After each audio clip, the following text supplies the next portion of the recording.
এই মেয়েটি বাথরুমে গোসল করছিল, কিন্তু হঠাৎই ঝর্ণা থেকে পানি পড়া বন্ধ হয়ে যায়। তখন মেয়েটি উপরের দিকে তাকালে দেখে একটা ডাইনোসর সবগুলো পানি খেয়ে ফেলছে। মেয়েটি ভয় পেয়ে চিৎকার করবে, ঠিক তখনই সেখানে অন্য একটি মেয়ে এসে এই মেয়েটির মুখ চেপে ধরে এবং তাকে সেখান থেকে নিয়ে বের হয়ে যায়। এরপরে সেখানে একটি অন্ধ মেয়ে আসে, সে চশমা ছাড়া কিছুই দেখে না। তারপর সে চশমা পরার পর ডাইনোসরটি দেখে চিৎকার করে ওঠে, আর তখন ডাইনোসরটি রেগে যায় এবং তাদেরকে ধাওয়া করতে থাকে, কিন্তু ফ্লোর পিছলা হওয়ার কারণে ডাইনোসরটি নিচে পড়ে যায়।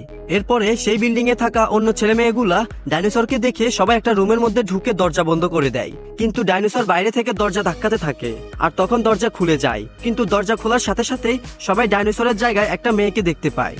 আসলে ডাইনোসরকে এই ছেলেটি একটা ড্রাম বাজিয়ে বাজিয়ে তার পিছে পিছে দৌড় করাচ্ছে। ছেলেটি চেয়েছিল তার পিছে পিছে ডাইনোসরকে দৌড় করিয়ে বিল্ডিং থেকে বের করে ফেলবে, কিন্তু হঠাৎই ডাইনোসরটি দাঁড়িয়ে যায় এবং ইউ টার্ন নিয়ে আবার পিছনের দিকে দৌড়াতে শুরু করে।